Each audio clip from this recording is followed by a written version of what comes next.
Quinn. Recording started. Thanks, Quinn. Bye. Welcome. Bye. Welcome, everybody. This is our quarterly get together. And this time we decided to do, since we're in the middle of summer, and to hopefully help people find ideas for what they can do over the summer, we themed it Your South Dakota Adventure. And we have some wonderful locations that agreed to share their location. We have the Journey Museum. We have Connor, wave Connor. We have Rachel from Game Fish and Parks. And we have Anne from Lori Ingalls Homestead, and also Anne is going to share with us other things that there are to do in the DeSmet area. So we are really excited to have everyone here make it today that are going to share with us. And the reason we kind of chose this is because we're getting into summer and everybody is looking for something to do that isn't going to be very far out of their state or their region. And so that's why we picked east, we picked west, we picked all over, which is where Rachel comes from because she's at Game Fish and Park. So we are going to start with Connor. Connor is at the Journey Museum. And Connor, I'm going to have you tell us a little bit about yourself.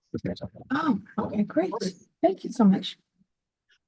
Well, thank you, Kathleen. Welcome, everybody. It's nice to be here. My name is Conor McMahon. I am the Executive Director of the Journey Museum in Rapid City, South Dakota. I have been the director here for just a little over 6 months, but have actually worked here at the Journey Museum for 11 years. My prior position was with the Department of the Interior, and I was the senior curator for what was called the Indian Arts and Crafts Board, and oversaw 3 museums that the board operates. One is the Sioux Indian Museum, which is actually here inside the Journey. It used to be its own museum, and we moved here in 1996. And then there are 2 other museums that I oversaw in Montana and Oklahoma, all featuring Native American art. And prior to that, I worked in Kentucky at the Kentucky Horse Parks International Museum of the Horse as the curator of collections. And before that, I was in New Mexico at the Museum of New Mexico, working for their museum system as a conservator, essentially. So I've been working in the museum field for about 25 years now, all over the country, and really enjoy that work, and also really feel committed to making sure that our museum and all museums are as accessible as possible for all members of our community. So excited to share more about the museum and answer any questions that you all might have. So thank you for giving me this opportunity. Absolutely. We can ask some questions, or we can actually have everybody talk a little bit about where they're at, and we can save the questions up. So maybe we'll do that. Anne, you want to tell us about the homestead? Absolutely. So I'm Ann Lesch, and my real job, I'm in a small town, so I'm going to wear a few hats today, but my real job is with the Ingalls Homestead, and we are located on the land that Laura Ingalls Wilder's family earned through the Homestead Act. So this is where their farm was. There's a lot to see and do in DeSmet. So in addition to the homestead, I want to speak a little bit about the Laura Ingalls Wilder pageant. It starts this weekend, so we're getting ready. The Harvey Dunn Plein Air event that we have in August, and then the Laura Ingalls Wilder Memorial Society, as well as in DeSmet, and I'd like to speak a little bit about that. And then, of course, some other things in DeSmet. We have the DeSmet Cemetery, where Laura's family is buried at. We have the Depot Museum in our town as well, that I don't speak about quite as much, but I'd love to include that. And then also we have a sculpture walk we started last year on our main street. So there's a lot to see and do in DeSmet. And we don't have a CVB or a chamber, anybody paid to do that kind of outreach here for our town. So that's why I speak about everything when I'm given the opportunity to. So thank you, Kathy. Thank you, Anne. And Rachel, would you like to tell us a little bit about yourself?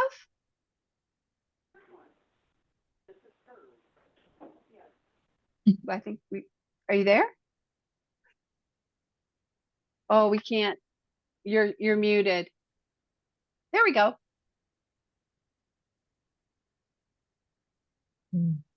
Oh, we haven't got ya. Maybe try clicking at the audio, but there's a little arrow, and see if select a microphone if there's an option. Hopefully there's an option. If you're on a laptop, hopefully it has like a built-in.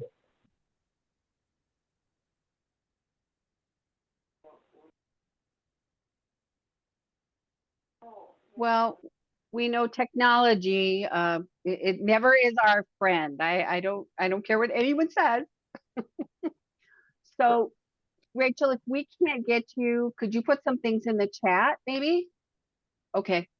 Okay, Connor, tell us Yeah. about the museum. Let's go with you. Absolutely. Well, thanks. So I thought I could give just a brief overview of what we have here at the Journey Museum, and then talk a little bit more about some special events and exhibits and programs that we have going on throughout the summer. But the Journey Museum is a really wonderful museum because I always like to say we're the only museum that tells the whole story of the Black Hills. So here at the museum, you can learn about the science, the history, and the culture of the Black Hills. In fact, the building itself is even built to look like the Black Hills. So it was intentionally designed by the architect to kind of conjure to mind the image of the hills, even including the placement of some large boulders around the museum that mimic the red racetrack, the geologic formation that goes all the way around the Black Hills. And when visitors come to the museum, it's essentially a walk through 2.5 billion years of history here at the Hills. So we often encourage visitors to start with a film in our theater, which is ADA accessible. And one of the things that we're proud of is that over the last couple of years, we've closed captioned all of our films that we show in our theater. We have, I think, 4 or 5 different films that visitors can choose from. We've worked, many of them come from South Dakota Public Broadcasting, so they've either shared films or re-edited films to make them a little bit shorter and more accessible for our uses. But we have films that talk about Lakota culture and history. So we have one on Lakota star knowledge. We have one on the bison, Tatanka, spirit of the bison. We have a version of Over South Dakota that South Dakota Public Broadcasting edited for us. And then we have our Journey film, and I'm probably forgetting one other as well too. We also do planetarium shows, so that's another thing that we can offer to visitors kind of on demand, is you can have the opportunity, our staff members lead those, and they'll literally fly you through the solar system or galaxy, wherever you want to go, and you can see different planets or galaxies, things like that. And then as you walk through the exhibits, we have 4 main areas that we kind of divided into. And the first is a geology and paleontology section. So there, visitors have a chance to kind of learn about the main types of rock here in the Black Hills, the granite that gives us all our gold, the limestone that gives us our caves, and the sandstones and shales that are responsible for some interesting formations. We have some great dinosaur fossils. Our newest is Tinker the T-Rex, who was donated to us a couple of years ago. And then you move into the archaeology section, and you'll learn about the first peoples to arrive here in South Dakota. That is section's actually curated by the South Dakota Archaeological Research Center. That's it, part of the State Historical Society. And you can learn about things like atlatls and the earliest pottery in South Dakota, fun things like that. And then our largest space is actually devoted to Native American, Lakota art and culture. We have some really interesting things. There's a couple of wonderful teepees there. One that was just painted for us by Martin Red Bear, a really talented artist a couple of years ago. There's another teepee that you can actually go inside and sit down and watch a video of Nellie Tubles, a Lakota elder, sort of talking about traditional Lakota stories. And then our last section is the pioneer section, and you can learn about the westward expansion of America, the homesteading era in South Dakota, Custer's expedition of 1874. It's the 150th anniversary of the Custer expedition. And then the last areas of the museum, we have a couple of exhibits that talk about more recent history, things like the Stratable balloon flight, the first manned space flight to ever happened here in South Dakota, the Rapid City flood of 1972, which was we celebrated the 50th anniversary of that a couple of years ago and have a commemorative exhibit. And then the very last exhibit gallery that visitors go through is our contemporary Native American art gallery. And there's a wonderful exhibit this summer of star quilts done by Carol Wilcox, the Oglala artist. So those are our main permanent galleries.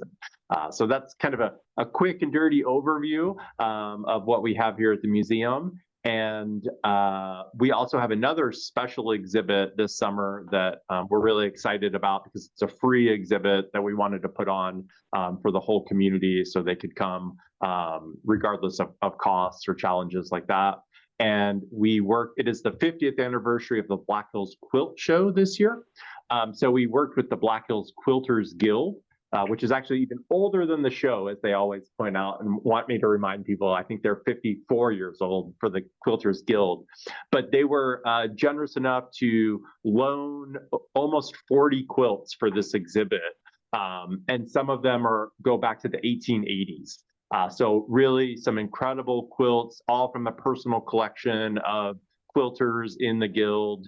And they worked with us to curate a really wide variety, everything from very traditional quilts to very abstract modern quilts.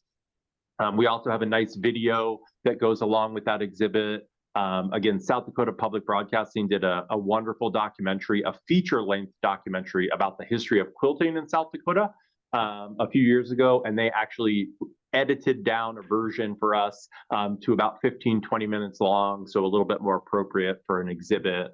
Closed caption that as well too, and we're showing that as part of the quilt exhibit. So that'll be up through the end of September. Again, there's no cost there to see that exhibit. And although there is usually an admission charge for the museum, I also wanted to mention we have a new program that we're working with the Rapid City Public Library, where we have family passes that are available to check out from the library. So anybody there, 2 or 3, yeah, we were happy to start that this year. So borrowing from Custer State, the Game Fish and Parks has done a wonderful similar program. So I think we have at least 2, if not 3, family passes available for checkout at the Rapid City Public Library for anybody who's interested in seeing the rest of the museum exhibit. So I'll turn it over to another speaker, but I'd be happy to come back a little bit later and talk more about some of the other programs and events that we have over the course of the summer and into the fall. Exciting, Connor. muted, You have a lot going on. Thank you. Yep. So glad you're teaming up. Yeah, Does anybody have a question for Connor? Nat, you want to? Okay. Rachel, Yeah. were we able to Hi. get you on? Connor, I'm really excited. I'm glad you talked about the quilts. Can you hear me? Yep. Yeah, I'm really excited about that. I'm an avid quilter, so and I love those star quilts. So I'm going to make a trip down there for that. Yeah, please do, please do. And the both quilt exhibits are actually free as well too. The Star Quilt exhibit that features Carol Wilcox, and then the Quilt Illustrated is the name of the other exhibit. And we just launched a new website as well too in February, I believe. That's journeymuseum.org if anybody's interested, and that's the best place to go for information about our exhibits, programs, things like that. This is Rich Crawford. I have a question. Yeah, please. What's the address of the museum? The museum's address is 222 New York Street in Rapid City, and our zip code is 57701. We're just a block away from the Rapid City Civic Center, also called the Monument, right by downtown Rapid City. And we have one thing we always, like to talk about the museum, especially in terms of accessibility. Parking is very easy at the museum. We have our own dedicated parking, lots of handicap accessible parking right in front of the museum. Another project that we're proud of is last summer we installed a brand new visitor services desk in our lobby. previous desk was not ADA compliant for either staff or visitors. So it presented some challenges, although it was built to look like the building itself. So visually very pretty, but again, not very accessible. So our new desk has a very, I forget the exact height of the countertops, but probably 30 inches or so. So very accessible for both visitors and staff. Wow. I wish I could get out there, but I don't think I'll ever make it. Oh, well, we hope you can. Was Is that that Gertie? I don't think I'll ever make it. Is that Gertie? Yes, Yeah. that was Gertie. Hi, Gertie. I got to talk to you a Hi. couple weeks ago. This is Jeanette. Hi, Jeanette.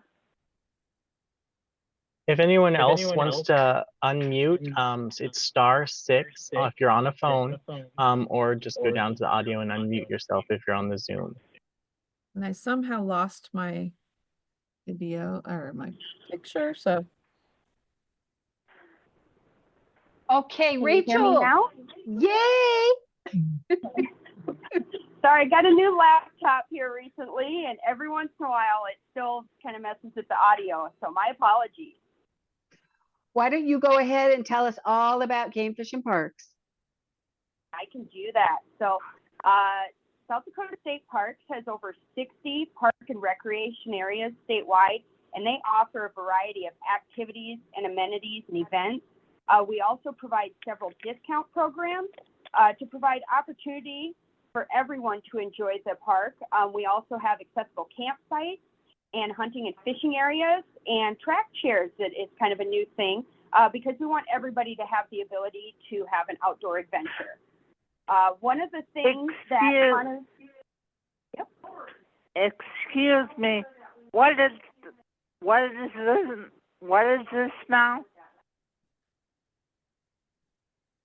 So I'm talking about the different programs and amenities that we offer at South Dakota Game Fish and Park.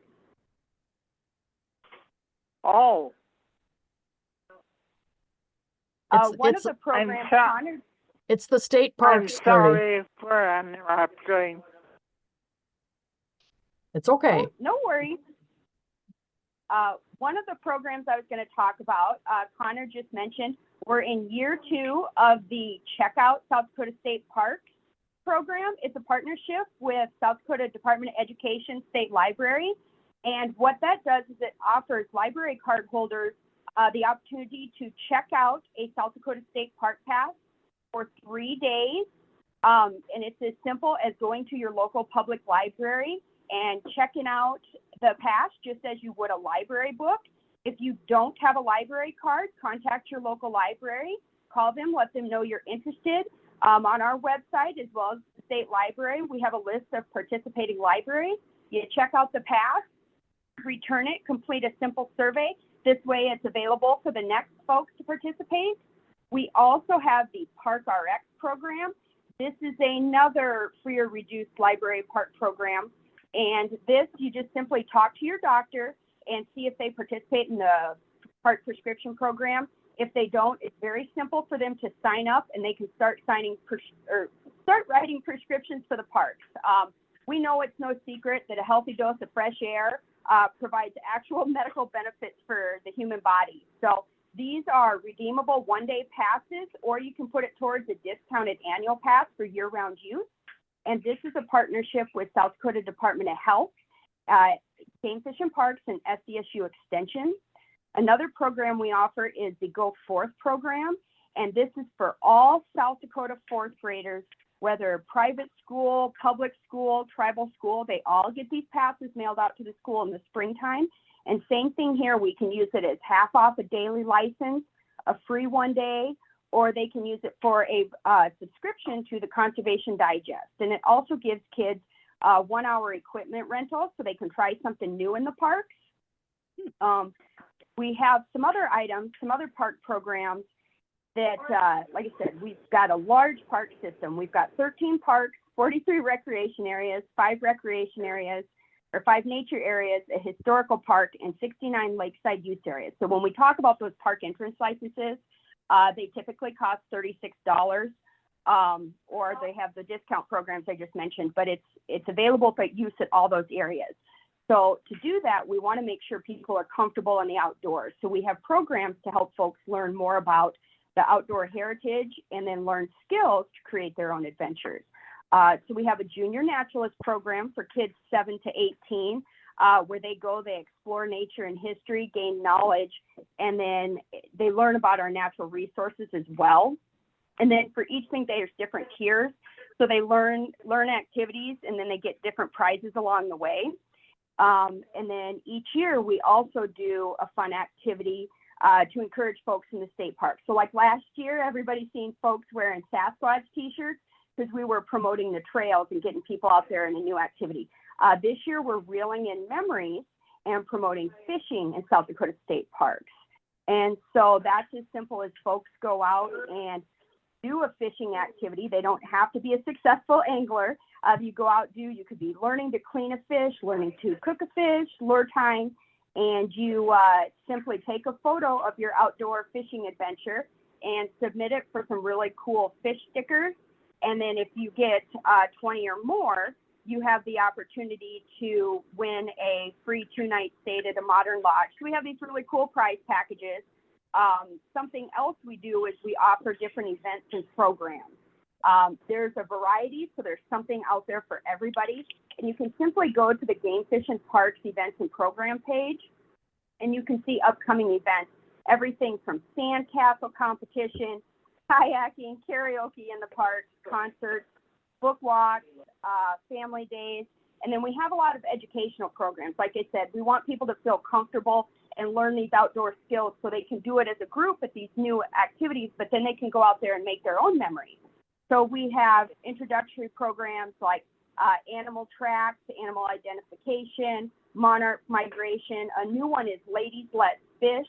It's a group of ladies that go out there and learn to be anglers themselves, everything from baiting your pole, taking off your fish, cleaning your fish, and backing in a boat, and a large variety of other introductory classes.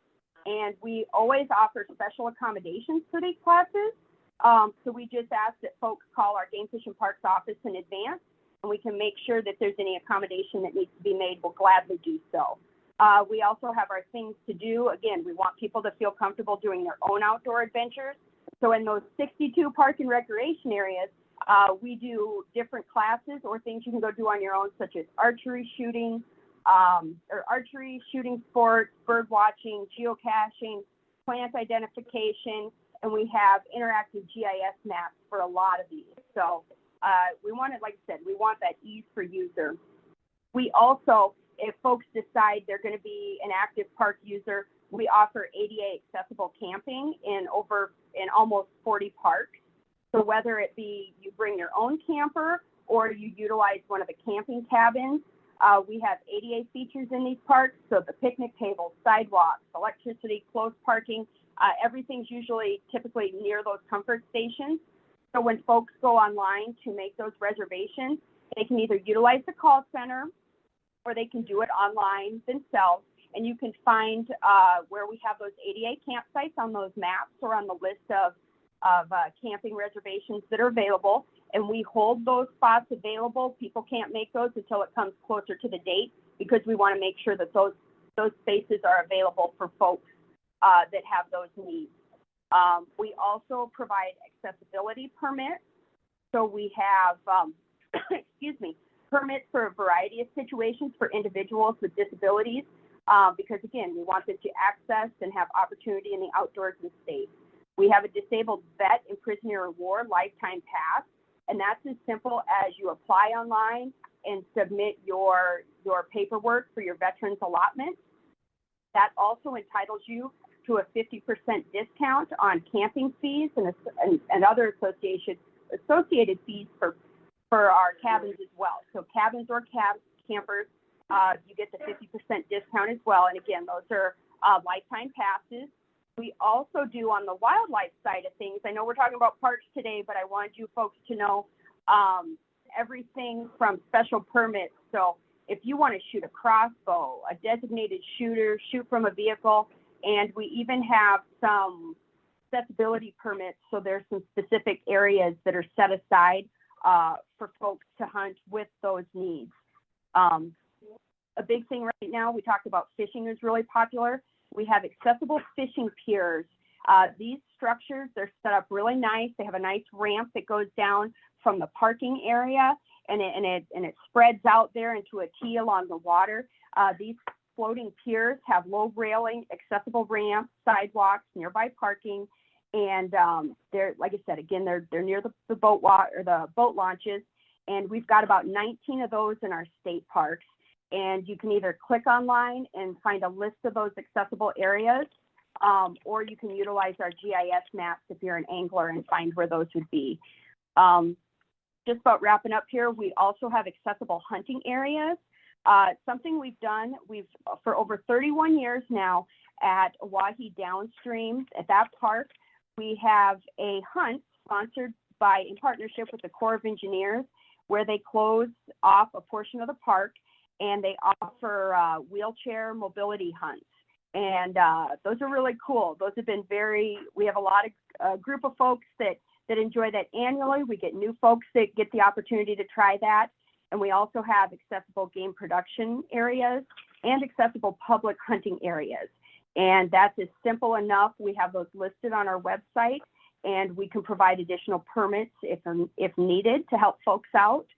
And with that, the last thing I wanted to mention is we have Operation Mobility. It's a volunteer-driven campaign to provide 30 all-terrain track chairs, and trailers, and they're being distributed around the state. Right now, we have them at our 2 outdoor campuses and a few state parks.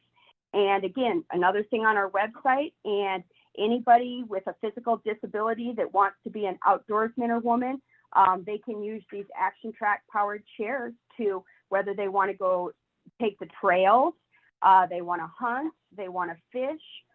We used it at the Buffalo Roundup last year for an individual. So it's just another opportunity to get folks in the outdoors. I was going to bring you some more socks the other day, and then Wow, Rachel, you have a lot going on at the Game Fish and Parks. You've listed things that, being from the state, I didn't even know that we had. So I'm really excited. Does anybody have any questions for Rachel before we move on to Anne?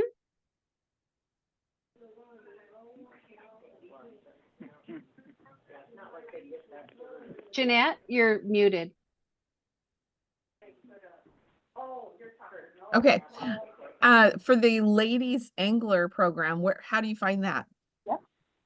You bet. So if you go to the Game Fish and Parks website, right there on the homepage, and you'll click on things to do, or under the events tab, and right there you'll see the ladies angler program. Kathy Benke out of our Northeastern Parks office, she's a naturalist there. She's been really leading the charge with that. And you can see the dates they have that set up and available, the number to call and register, and it's all right there. Oh, that's awesome. And then I see some people that are on, let's see, on here, and I've never seen them before. So I see Linda. Hi, Linda. Hi. And then who else is visiting on here? Who is part of this social club that's not like an employee of the state? Wow. Who else is out there? I see Gertie. I mean, I see that Gertie's on, but then who else do we have? Anybody? Rich Crawford's out here. Okay, hi, Rich. Okay, awesome. Anybody else? Because we want to say hi. Okay, all right. I just had a question about the state parks in the southeast corner. Are they opened back up again, or what's their status? Yep. So we have several parks that are back open again. Again, once we open a park after flooding, we got to make sure that water's rescinded, and we're going to check the beaches, make sure those are safe for swimmers. I would highly recommend, and what we've been posting on our website, and we also send out to any camper that has a reservation, that if you have a reservation or you're looking to visit a park, check their Facebook page, and it's going to let you know if there's an access point that's closed or something right now. But we've been able to open up a lot of them. Some of them we still have some boat ramps we can't quite access just yet, but we're getting there. Thanks. I think I have to. I think I have to leave now. I'll Well, Thank thanks you, for Gertie. coming, Gertie. Okay, Gertie. Thanks, Gertie. Hmm? This is Rich Crawford. I have a question. Go ahead. I'm planning on attending the Buffalo Roundup in September, and I was wondering, are there any special accommodations for blind people at that event that I'm not aware of? Can you hear me, Rich? Go ahead. Okay. If you need a special accommodation, we can gladly do that. Just let me know. I'll get you in touch with our park staff there at Custer, and we can help you out with whatever it is you need. And how do I get in touch with you? You bet. Right now, I'll give you my email address. Since I'm working from my camper today, we're on vacation, and it's Rachel, RACHEL, .comes, COMES, at state.sd.us.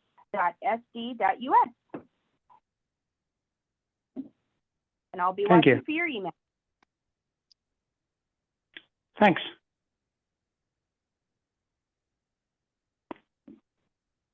Okay, exciting. And remember, if you do take advantage of right now the Journey Museum or Game Fish and Parks, take some pictures so you can share it with your fellow patrons here, and we can put it on our website. We'd be really excited. Okay, Anne, would you like to jump in now? Absolutely, thank you. So the checkout program, I have to say, from the State Library for passes sounds really interesting, and I'm going to look into that and maybe recommend it for a couple places in DeSmet, because that is a really cool program. So I've got that on my list of follow-ups after this.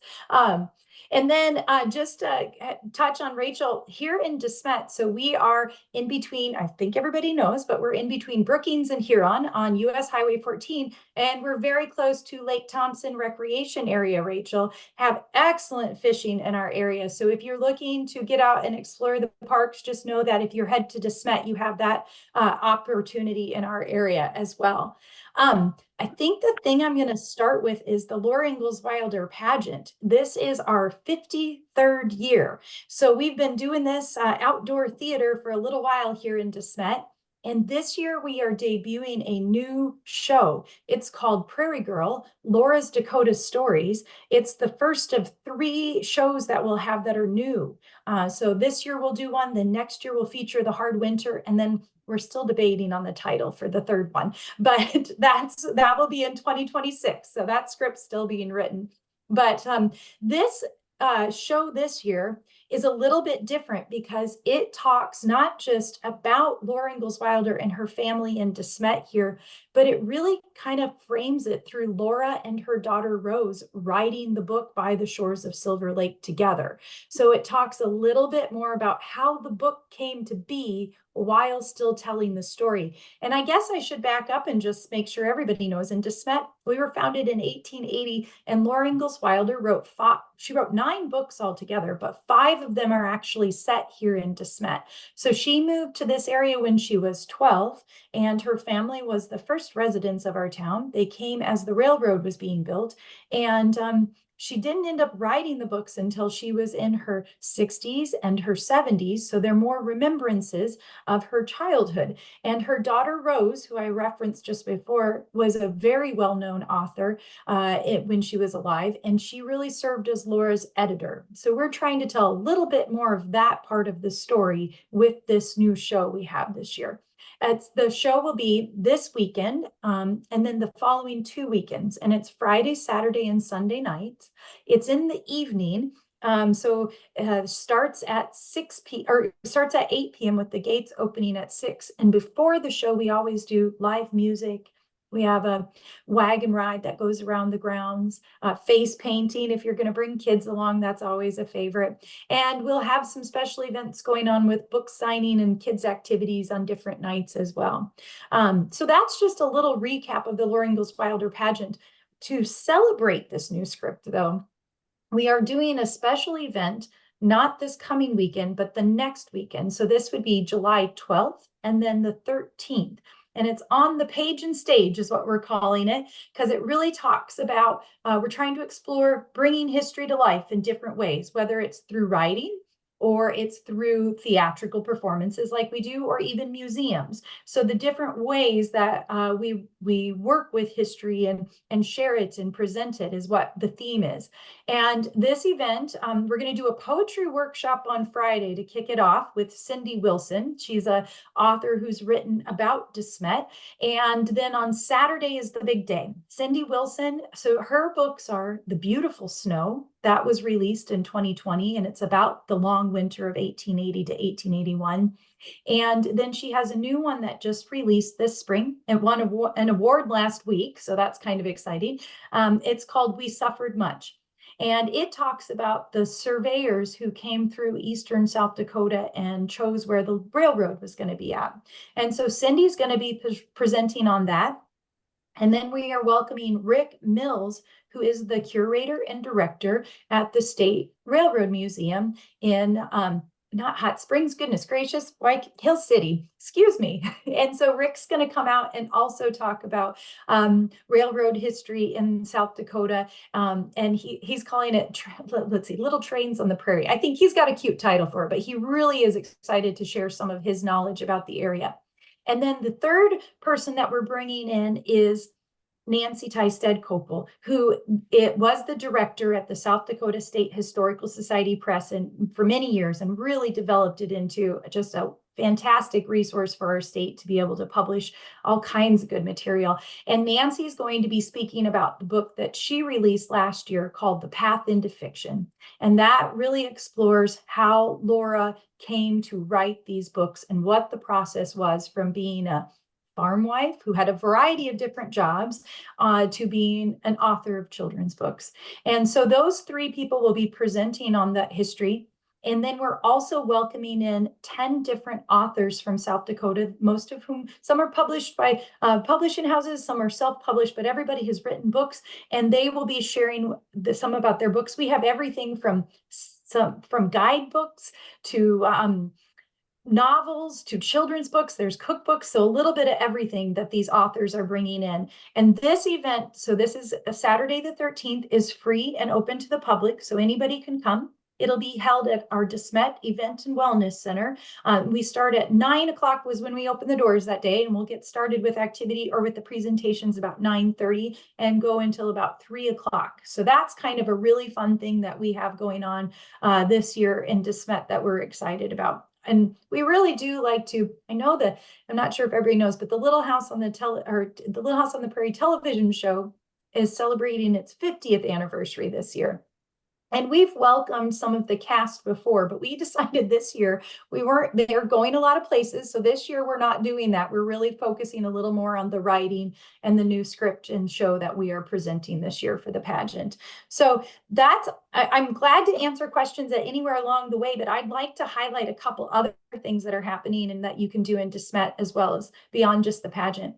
We have a pretty cool event in August called the Harvey Dunn Plein Air event. And I'm not sure if everybody knows, but Harvey Dunn, well-known artist from South Dakota, and he was born and raised about 10 miles west of DeSmet. So this really, some of the pictures and his Prairie series really is inspired by his childhood in our area. And this will be, I think, the 16th year we've done this in DeSmet. And we welcome artists from all over the region. We've had more than 60 for many years now that come, and they paint throughout the weekend And then on Sunday, they do a wet sale. So this happens the second weekend in August every year. It's kind of cool if you come to the area, you can come and watch them paint. They'll do some workshops and kids activities and stuff as well. Everything with the Harvey Dunn plein air event is free, other than, of course, buying the art from the artist, but there's lots of good stuff that's going on for that event as well, to really kind of highlight some of the landscape that we have, but the arts and the culture that we have in our area here too. So those are the two main events I wanted to talk about. And then I just wanted to speak a little bit. So I think everybody knows, I said I'm from the Ingalls Homestead. And what we do at the Ingalls Homestead is we're more of a hands-on kind of open air museum. So we do covered wagon rides, a one-room schoolhouse session. You can make a corn cob doll like Laura would have played with when she was a little girl. We make ropes. We have pony and pony cart rides for kids. You can drive the team of horses if you want to when you take your covered wagon ride. We try to make everything very interactive when you visit here at the Ingalls Homestead. There's no buildings that are left over on our land that Laura would have lived in, because by the time she wrote the books, the shanty and the barn were gone, but we have reconstructions of the two buildings they would have left here, and a lot of other buildings and exhibits as well. So we try to tell Laura's story, but we really try to tell the broader story of homesteading and really use Laura as a vehicle to do that. And because her books are children's books, we do focus on that's where the interactive part comes in. We want kids who come to visit to be able to try to do things and to be as hands-on as they can, so that those stories that they've read about, or maybe even get interested in by visiting, really can come to life for them. And then in addition to what we do at the Ingalls Homestead, there's also the Laura Ingalls Wilder Memorial Society. And they have been working to preserve and share Laura's history since 1957. You can tour through two homes the family lived in. That's the surveyor's house, and then the house that Charles built on 3rd Street. That was the final home for Charles and Caroline. This really is where they stayed after all their moving around the Midwest here in DeSmet. They also have renovated and preserved this town's first schoolhouse that Laura and her sister Carrie attended. So they have a lovely guided tour that takes you through all of those buildings. And this year they have a really nice exhibit called Beyond the Prairie, and it has some of Laura and Rose's artifacts. Rose's writing desk is there, so you can see where she would have edited the books, and some of the other, just lots of neat things that they've brought out and really highlighted with this exhibit this summer. And they do change their exhibits out pretty regularly. Last year it focused on the illustrations from the books with Garth Williams' work, and so this year is more on Rose and Laura and their writing process. And so then, in addition to those two places you can visit, you can also visit the DeSmet Cemetery.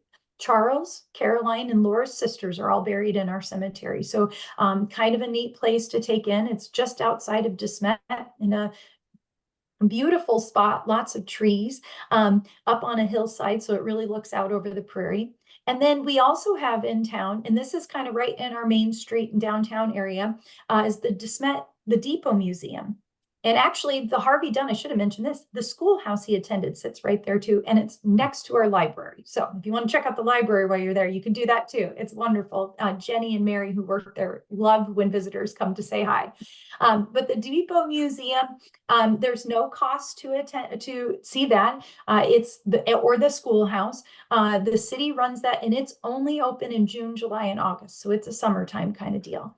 And then we also have quite a few sculptures in our town, and we're working on developing, and this is rather new, just last year, a sculpture walk. So you can walk the main street. These are not all themed about Laura even. There's all kinds of different stuff to see, but there's a nice sculpture of Laura at the Laura Ingalls Wilder Memorial Society. And then our courthouse, we are the county seat of Kingsbury County, has a nice display honoring the military of sculptures. And then as you then wander down our main street, you can take in quite a few others. So there really is a lot of things to do, opportunities to take in. Some of the things that I would say that when it comes to cost is the Laura Ingalls Wilder pageant, the Ingalls Homestead, and the Memorial Society. We all do have admission costs. Everything else that I mentioned would be free of charge though. So there's different, you can mix in a little bit here and there as your budget allows. And I am glad to answer questions.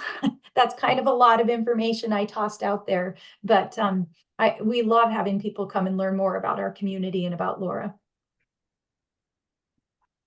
And are those two good links to go to, or is there other ones that you'd recommend?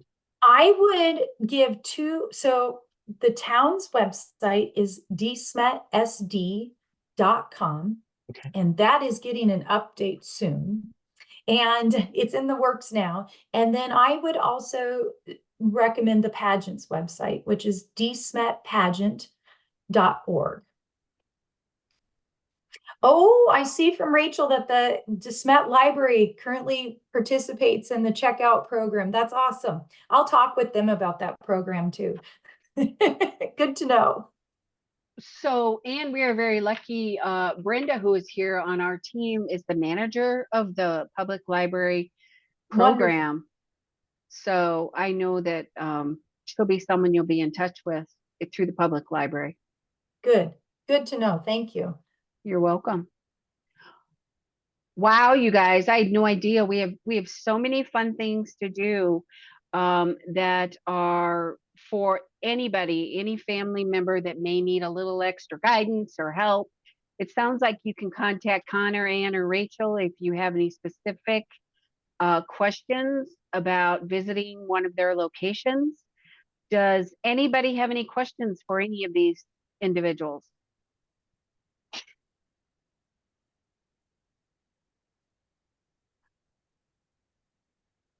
So when we came up with this, we wanted to do South Dakota Adventure. There's so many things that you can do. And if you've been on a South Dakota Adventure, maybe it was one of these 3 locations, you are more than welcome to share that with us. Because whether it's a vacation or a staycation, it's a great way to get out of your home and do something, whether it's walk through a museum or whether it's the state parks or even walk over in DeSmet. I've been to some of the DeSmet activities, and it was very, very budget friendly.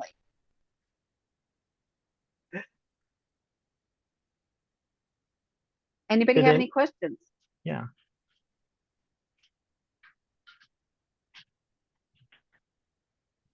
This is Rich.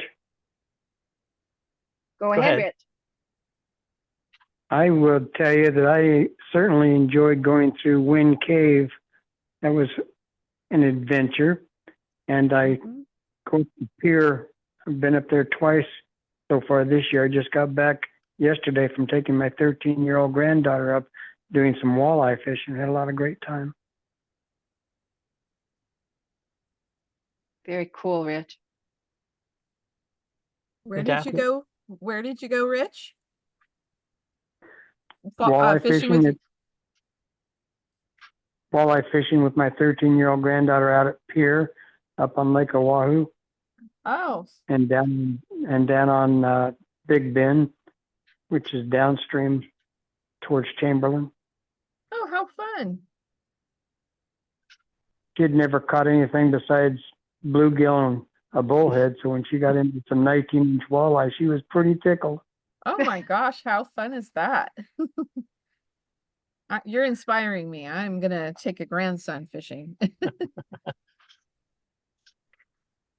Well, and Connor, I know for our summer reading program, this was probably like 17, 18 or more years ago, I had a coworker and she had taken a group out to Journey Museum, and they were very kind to our group. We had a lot of low vision and blind students, and they kind of took them behind the scenes, and they got to kind of touch things that they normally people don't get to touch and everything. So that was really fun. And it's been a while since I've been out there, so I need to go out there too. Yeah, we've been working on making lots of updates and improvements, even though I've only been here as director for 6 months. That's been a big focus. And one of the things we pride ourselves on is trying to have a lot of interactives throughout the museum. And so that could be a lot of touchable things. So there are some fossils that visitors can touch. We have examples of like things like bison hides and antlers and beadwork that's all pretty hands-on. There are traditional Lakota games that people can play with. And for one of the projects that we're actually working on right now related to the quilt exhibit is we have a volunteer who has macular degeneration. And so she wanted to create a gallery guide for the quilt exhibit for people with vision problems. So we've photographed all the quilts, and then she's creating essentially a large print gallery guide that we'll have physical copies of available in the exhibit, hopefully within a couple of weeks. And then we'll also plan to, once she brought that to our attention, and I'm really glad she did, it made me realize, even though we do try to make sure that all of the new signage, as we, work our way through the museum, because we have hundreds of signs, right? But anytime we do a new sign, we always try to make sure that the print size and typeface is ADA compliant. But we can always make improvements. And so one of the things we want to do is start to add these gallery guides to our website, right? So that folks can, with their own device, or we could have tablets that people could borrow, can adjust font size even further if they have visual challenges. So That's great. That's a great way to make the come alive. And that's the nice thing about all three of you guys. It's very interactive. I mean, obviously state parks, there's a lot of things you can do. And the Laura Ingalls Wilder and all that stuff, it's very experiential. So kind of imagine what it was like for people back then. So It's been, oh, may I? No, go ahead. It's been one of the things I've really enjoyed. I don't do museum work in the same way that Conor does, but have been in the industry for a while now too. And, it's something where it's been so fun to see things become more experiential over the years, where touching and feeling things is encouraged. So you really get to use other senses to be part of or have that experience and stuff too. I very much enjoy it. And I know what you mean, Conor, about always doing a little better. Every time you're fixing and replacing, you're trying to do it better and make it more accessible. So.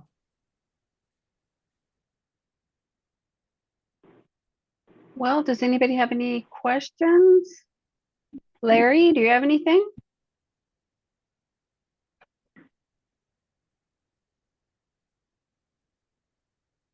And Rich, I see you're unmuted. You have something to add? I was just going to ask the question, do we have a list of South Dakota authors specifically anywhere in the library? For us, we don't, but like we do record a lot of South Dakota authors and constantly working on making more available that are South Dakota authors. We haven't done Cindy Wilson's book, but I ran into her at the South Dakota History Conference. So we do plan to hopefully get her book and other people as well. That's one of the things on the bingo card. Exactly. So for somebody to pick it, it'd be nice if there was a list. Good point. Yeah, because right now, if you know the author, and it happens to be a South Dakota author, that's fine. But if we were looking for South Dakota authors by a list, that'd be nice to have access to something like that. Yeah, absolutely. We Thank can you, put something Rich. together. That's a great idea. Great idea. Yeah, and that's a good point. Yeah, for our summer reading bingo card, yeah, we do have a section on there to read a South Dakota author. So Let's let Lynette, let's tell everybody about the summer reading this year. We kind of do our own thing. Rachel, Conor, and Ann. This year we're doing a bingo. So Lynette, you want to tell everybody? Yeah, we decided to do the last few years. We've just kind of created a custom cartridge for everybody, and everybody read the same books. But this year we decided to play bingo, and so there are squares, which you have to read a different book to get the squares all in a row, and it would be 4 in a row because we have a lot of free spaces this time. I have one lady who I think is probably already going to get her bingo done this week. She called me. There was an email from her this morning. And one of the squares is read a South Dakota related book. There's read a book about animals, read a book in a series, read a funny book, all kinds of different choices to fill in the squares to get your bingo. This is the first time we've done bingo, and I must admit we kind of plagiarized this bingo card from a different state because we didn't know what to do. So this is a learning experience for us too, but we think it'll be fun. And if any of the patrons have any suggestions on this, we're open to suggestions on that. So Absolutely. yeah. And I do want to just mention that the newsletter will be coming out hopefully in the next week. And one of the books in there is going to be a book that actually Linda, who's on here, is a volunteer, and she recorded, and it's, is it Sturgis Stories, Linda? It's about Sturgis, and there's a bunch of viewpoints of people who attended the Sturgis rally. And just hearing some of those interesting stories, it'd be a good read, I think. They didn't call me. They should have called me. And me, I lived there for 17 years. I guess that would be my adventure, was living through the rally for 17 years and surviving. Oh, come on. And All right. How much fun was this? This was a great opportunity for people to share if they had a story. I love that we've highlighted 3 different types of locations across the state. I mean, how many state park areas do we have, Rachel? We have over 60 state park and recreation areas. Yeah. Yep. And we have, like I said, we have those options where you can either check out a pass or get it at a discount, but it's $36 annually for a park entrance license that goes back into maintaining those parks. Yep. And it's more than just the beach area. You know, there's the visitor centers and everything else. So, yep. Thank you for that reminder. All right, we are coming up on the hour, and if nobody has any questions, Larry says it was very interesting, and thank you.